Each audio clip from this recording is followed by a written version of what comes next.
जय हिंद। आप सभी का स्वागत है। तो आज की क्लास में हम यह पढ़ेंगे कि लोकसभा अगर डिसॉल्व हो जाती है तो उस केस में, उस स्थिति में, उस परिस्थिति में अगर कोई बिल आया है तो उसका क्या हाल होगा, उसकी क्या स्थिति होगी। क्या वो लैप्स कर जाएगा या वो बना रहेगा, क्या उसका जीवन समाप्त हो जाएगा या उसका जीवन बना रहेगा। तो आइए एक एक करके समझते हैं कि उसके साथ क्या होगा। ठीक है, तो आइए समझते हैं। सबसे पहले हम ये समझते हैं कि मान लीजिए, सबसे पहले हम मान लीजिए लोकसभा लोकसभा अगर डिसॉल्व हो जाती है, डिसॉल्व हो गई, लोकसभा डिसॉल्व हो गई, भंग हो गई, तो बिल का क्या होगा, बिल का क्या होगा।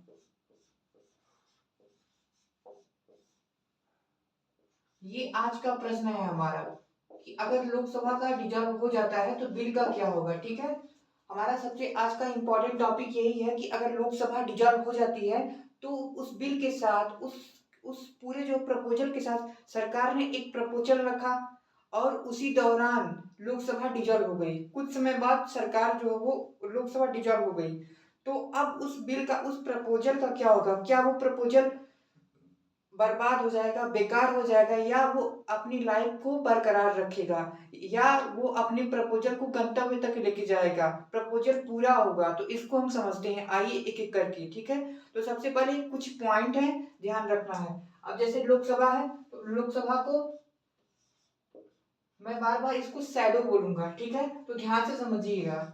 लोकसभा को शैडो शैडो बना के यूज करना है। इसको इसको एक की टर्म देना है लोकसभा को, शैडो। ठीक है, लोकसभा को यहाँ पे शैडो करके शैडो नाम दिया है और उसको लोकसभा को की टर्म के रूप में याद करना है यहाँ पे। ठीक है, जैसे मान लीजिए कि कोई भी बिल आया, पहला वाला है, ये पहली कंडीशन है। लोकसभा में मान लीजिए कोई बिल आया, इंट्रो लोकसभा में हो गया, इंट्रो हो गया, इंट्रोडक्शन लोकसभा में हुआ, मतलब पहल लोकसभा में हुई, पास भी लोकसभा से हो गया, लोकसभा से पास भी हो गया, पास भी हो गया लोकसभा से। ठीक है, लेकिन राज्यसभा में गया, राज्यसभा में गया, राज्यसभा में जाते ही, राज्यसभा में जाते ही लोकसभा का कार्यकाल खत्म हो गया। तो अब उस बिल का क्या होगा। ध्यान रखना है कि इंट्रो कहाँ हुआ, लोकसभा में, पास कहाँ हुआ, लोकसभा में, तो शैडो बिल पे किसका पड़ा, शैडो जो है वो लोकसभा का पड़ा। और जब लोकसभा का किसी भी बिल पे शैडो पड़ेगा और लोकसभा डिसॉल्व हो जाएगी तो समझ लेना कि वो उस बिल का जो है वो सत्यानाश होना ही है, सत्यानाश हो जाएगा। ठीक है, उस बिल का सत्यानाश हो जाएगा। अब राज्यसभा के पास वो बिल गई हुई है, लेकिन बिल जो है वो बचेगी नहीं, वो समाप्त हो जाएगी। बिल विल नॉट लैप्स, यहाँ पे बिल विल लैप्स कर जाएगा, मतलब यहाँ पे बिल विल लैप्स कर जाएगी, बिल खत्म हो जाएगी, प्रपोजल समाप्त हो गया, खेल खत्म हो गया। अब दोबारा से प्रपोजल लेके आओ, दोबारा से तैयारी करो पूरा कि ये प्रपोजल है हमारा, अभी इंट्रो करो, फिर पास करो, फिर राज्यसभा में लेके जाओ, दोबारा से पूरी प्रोसेस करना पड़ेगा। ये पहला केस है। पहले केस में क्या है, पहले केस में ये है कि अगर इंट्रो किसी बिल का, अगर इंट्रो कहाँ होता है, लोकसभा में होता है, पास लोकसभा में होता है, बिल राज्यसभा में जाती है, राज्यसभा में अभी बिल है ही, और उसी दौरान लोकसभा डिसॉल्व हो जाती है, तो उस बिल का जो है वो खेल खत्म हो जाएगा। ध्यान रखना, उस बिल का जो है वो खेल पूरी तरीके से खत्म हो गया, बचेगी ही नहीं वो।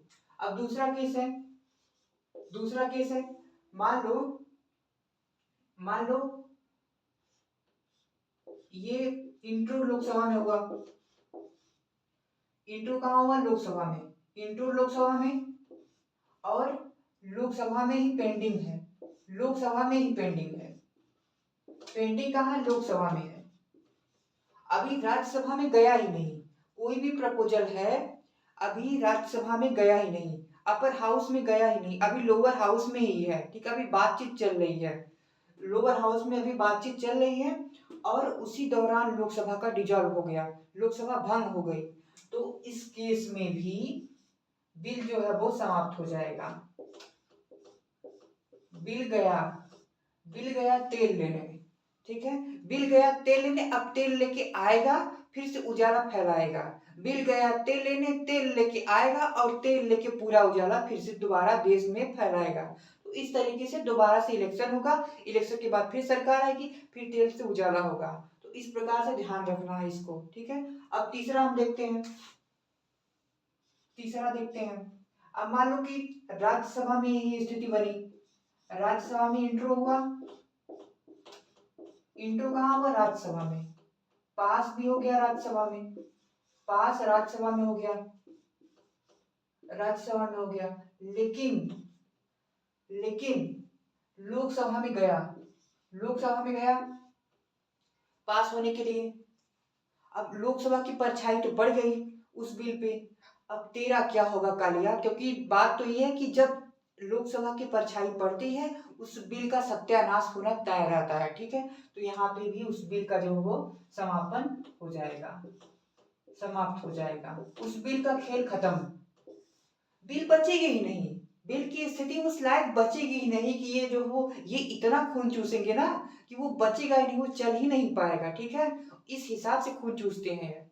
जहां लोकसभा की नजर पड़ गई, लोकसभा की नजर अगर बिल पे पड़ गई तो फिर उस बिल को जो है वो बचा नहीं कोई सकता है, ठीक है। हाँ अपवाद है, वो आगे हम समझेंगे, लेकिन अभी के लिए इतना समझते हैं कि जैसे ही बिल पे लोकसभा का परछाई पड़ गई, लोकसभा की दृष्टि पड़ गई, दृष्टि मिल गई, जहां लोकसभा की, लोकसभा की दृष्टि बिल से मिल गई, तो बिल की हिम्मत नहीं है कि वो आगे बढ़े, बिल खत्म हो जाएगा वहां पे, बिल को भस्म कर देगा लोकसभा, ठीक है। तो आइए चौथा नंबर पे चलते हैं, चौथे नंबर पे चलते हैं। चौथे नंबर पे ये है कि मान लो राज्यसभा में इंट्रो हुआ, इंट्रो राज्यसभा में पेंडिंग है, राज्यसभा में अभी बातचीत चल रही है राज्यसभा में कि भाई क्या करना है क्या नहीं करना, कोई मुद्दा है उस पर बातचीत अभी राज्यसभा में ही चल रही, अपर हाउस में ही चल रही है, ठीक है। कोई बिल आया, उसका इंट्रो राज्यसभा में हुआ, अब बातचीत चल रही है कि इसको पास करें कि नहीं करें, क्या करें, इस पे क्या करना है क्या नहीं करना है, अभी पेंडिंग बातचीत ही चल रही, बातचीत ही चल रही है राज्यसभा में, ठीक है। लोकसभा में नहीं गया, लोकसभा में बिल नहीं गया, लोकसभा का तब नाम ही, लोकसभा का नाम ही अभी आया ही नहीं, Lok Sabha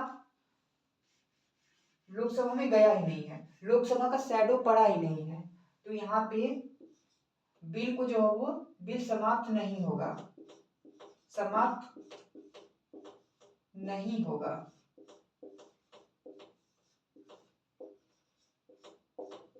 bill will not lapse, ठीक है, बिल विल नॉट लैप्स, उस बिल को बचा लिया जाएगा, उस बिल को बचाया लिया जाएगा जिसपे लोकसभा की दृष्टि नहीं पड़ी है, क्योंकि लोकसभा की दृष्टि पड़ते ही, लोकसभा की दृष्टि पड़ते ही जो दूसरा मनुष्य होता है वो दृष्टिहीन हो जाता है, इसलिए कोई भी लोकसभा के सामने बिल आया तो वो दृष्टिहीन हो जाएगा, उसकी दृष्टि ही खत्म हो जाएगी।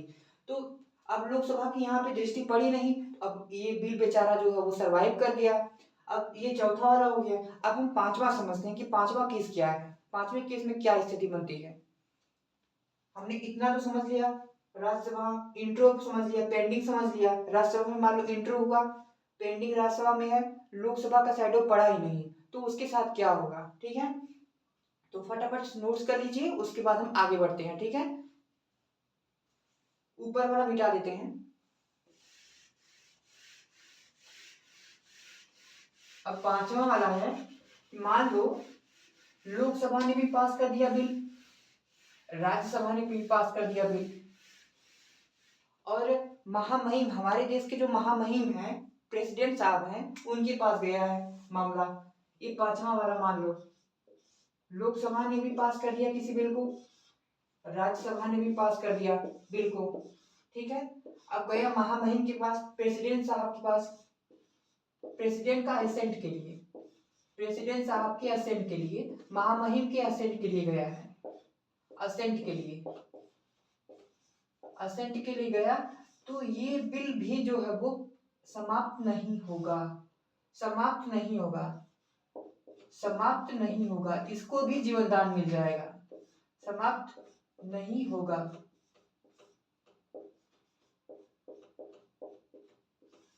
देखो, जब मैंने बोला था कि जब लोकसभा की दृष्टि अगर पड़ेगी किसी बिल पे तो लोकसभा की दृष्टि से उस बिल का जो हो सत्यानाश हो जाएगा। लेकिन मैंने ये भी बोला था आपसे कि लोकसभा इसमें जो अपवाद भी है, लोकसभा की दृष्टि से कोई बचा भी सकता है, तो वो बचाएंगे महामहिम। हमारे देश के राष्ट्रपति उस दृष्टि को जो हो निस्तो नाबूद कर देंगे, उस दृष्टि को जो हो प्रभावहीन बना देंगे। लोकसभा की दृष्टि को प्रभावहीन बनाते हैं हमारे महामहिम। अगर लोकसभा से पास हुआ बिल, राज्यसभा से पास हुआ बिल और हमारे महामहिम के पास चला गया है तो उस बिल को संरक्षित कर लेंगे महामहिम। महामहिम हमारे प्रेसिडेंट साहब उस बिल को संरक्षित कर लेंगे, उस बिल को सिक्योरिटी दे देंगे, सिक्योरिटी देंगे महामहिम साहब। ठीक है, तो ये पांचवा वाला हो गया। अब हम ये अब पांचवा हो गया, छठा पे चलते हैं। छठा पे चलते हैं।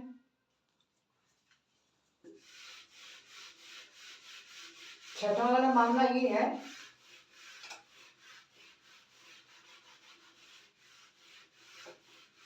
ज्वाइंट सीटिंग वाला मामला है। ज्वाइंट सीटिंग में, ज्वाइंट सीटिंग को समझते हैं।